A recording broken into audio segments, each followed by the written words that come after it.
मित्रों नमस्कार। Parameter of law channel पर मैं आपका मित्र रिटायर्ड जज अशोक शर्मा आपका हार्दिक अभिनंदन करता हूं। आज एक बहुत ही महत्वपूर्ण विषय जो सभी को जानना चाहिए, चाहे वो लॉ से जुड़े हुए लोग हों, अन्य समाज के लोग हों, लॉ फ्रेटर्निटी के लोग हों, एडवोकेट्स हों, जज हों। Judicial review and Indian constitution. Indian constitution में जुडिशियल रिव्यू का न्यायिक पुनर्विलोकन का क्या महत्व है, कहाँ से ये आया। अमेरिका के कोर्ट से जॉन मार्शल जो थे, उन्होंने मार्बरी वर्सेस मेडिसिन के मामले में इसका उपयोग किया। कॉन्स्टिट्यूशन से जो भी प्रोविजन असंगत हैं उसमें उसको अनकॉन्स्टिट्यूशनल या वाइड डिक्लेयर करने का जो पावर है कॉन्स्टिट्यूशन में, ये हाई कोर्ट और सुप्रीम कोर्ट के पास रहता है। जैसे एग्जीक्यूटिव का काम कोई भी लॉस को इम्प्लीमेंट कराना है, लेजिस्लेचर का काम चाहे वो राज्य की विधायिका हो या भारत की संसद हो, कानून बनाना है, और जुडिशरी का काम उसका इंटरप्रिटेशन करना है। तो ये तीनों ऑर्गन जो हैं वो ऑर्डर्स को किसी न किसी रूप से प्रभावित करते हैं। चेक एंड बैलेंस की थ्योरी है, theory of separation of power है, सारी व्यवस्थाएं हमारे भारत के कॉन्स्टिट्यूशन में भी ली गई हैं। Review of administrative executive action को फेयर और industrial fair, just, proper, reasonable होना चाहिए। दूसरा, जो भी निर्देश या निर्णय दिया गया है वो लोअर कोर्ट को, सुप्रीम कोर्ट का और हाई कोर्ट का मान्य होना चाहिए।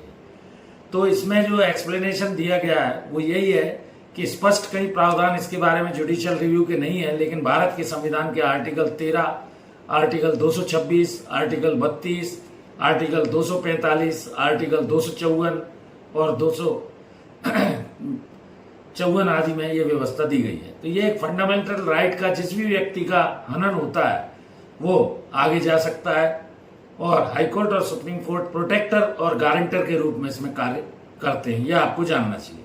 जहां अधिकार का उल्लंघन होता है व्यक्ति हाईकोर्ट जा सकता है, सीधे सुप्रीम कोर्ट भी जा सकता है। तो पार्लियामेंट और state legislature are subject to the constitution, उनको एक्ट करना चाहिए, मनमाना आर्बिट्रेरी उनका एक्शन नहीं होना चाहिए। सुप्रीम कोर्ट कैन ये देख सकता है किसी भी जजमेंट को, और दूसरा प्रोनाउंस कर सकता है, ऑर्डर दे सकता है, मेड बाय इट। यूनियन और स्टेट के लॉ में यूनियन का लॉ प्रिवेल करेगा, यह आपको जानना चाहिए। जुडिशियल रिव्यू में पावर जो है हाईकोर्ट और सुप्रीम कोर्ट को दी गई है, चेक बैलेंस के तहत ये देखेगा कि मनमाना या कॉन्स्टिट्यूशनल प्रोविजंस के अगेंस्ट तो कोई लॉ या व्यवस्था नहीं की गई है। संविधान बनने के पहले लॉस को रिव्यू कर सकती थी, ये स्थिति थी। जैसे Kesavananda Bharati versus state of Kerala का एक 1973 का 13 जजेस का मामला है, काफी महत्वपूर्ण है, जो आपको जानना चाहिए।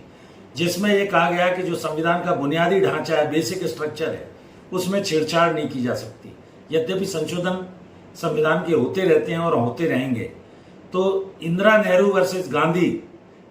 गांधी वर्सेस राजनारायण का भी एक मामला था, जिसमें आर्टिकल 368 जो कॉन्स्टिट्यूशनल प्रोविजन है अमेंडमेंट का, ये ऑब्जर्वर या इंटरप्रेटर के रूप में देखा जाएगा। बेसिक स्ट्रक्चर से छेड़छाड़ नहीं की जाएगी, ये आपको जानना चाहिए। इंडियन कॉन्स्टिट्यूशन से जो भी प्रोविजन अनकॉन्स्टिट्यूशनल होंगे वो वॉइड डिक्लेयर किए जा सकते हैं। जुडिशियल रिव्यू के पावर का यूज किया जा सकता है। सॉरी। दूसरा, IR Coelho versus state of Tamil Nadu का एक मामला महत्वपूर्ण है, जो आपको जानना चाहिए। इसमें भी ये कहा गया, AIR 2007 का है, सुप्रीम कोर्ट 8617। तो सुप्रीम कोर्ट ने ये कहा कि 9th शेड्यूल को छोड़कर जो भी लॉज हैं उनके ऊपर कोर्ट ये देखेगी कि वो वाइड और अनकॉन्स्टिट्यूशनल तो नहीं है। तो कुल मिलाकर जो कहने का अर्थ है वो जुडिशियल रिव्यू का जो इंपॉर्टेंस है, चेक बैलेंस बनाता है, सुप्रीमेसी ऑफ द कॉन्स्टिट्यूशन है, फेडरल है, कॉन्स्टिट्यूशनल वैलिडिटी देखता है, उसे चेक करता है, लोगों के अधिकारों को प्रोटेक्ट करता है, जुडिशरी के इंडिपेंडेंस को सिक्योर करता है। भारत में एक न्यायपालिका ही ऐसी संस्था है, हाई कोर्ट और सुप्रीम कोर्ट, जिनके लॉस को लोगों को मानना होता है, देश के लोगों को मानना होता है। प्रॉब्लम और आलोचना का जहां तक प्रश्न है, एक्सेप्शंस, गवर्नमेंट को जो भी उसकी फंक्शनिंग है ये लिमिट करता है, यह आलोचना हुई है। Theory of separation of power आपको जानना चाहिए, जैसा मैंने शुरू में ही बताया कि लेजिस्लेचर का काम विधायिका का कानून बनाना है, एग्जीक्यूटिव का काम उसका इम्प्लीमेंटेशन करना है, और जुडिशरी का काम उसका इंटरप्रिटेशन करना है।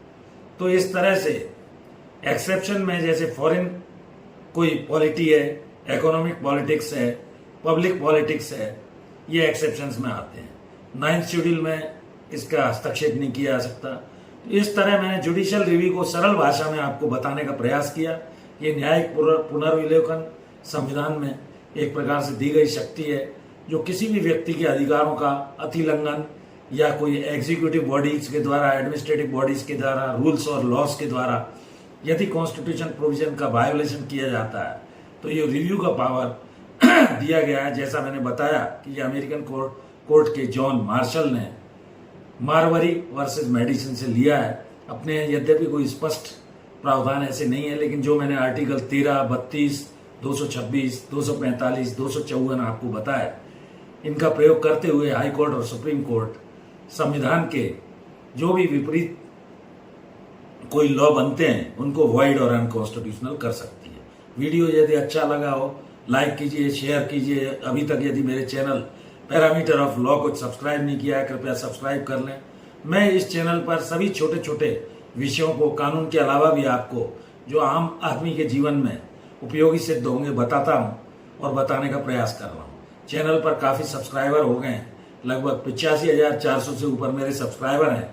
3300 वीडियो अपलोड हो चुके हैं। चैनल की प्लेलिस्ट में जाइए, जो विषय आप चाहते हैं मैं वीडियो बनाऊं, लाइक कीजिए, शेयर कीजिए, कमेंट कीजिए। मैं आपका आभारी रहूंगा। हृदय से आपको धन्यवाद।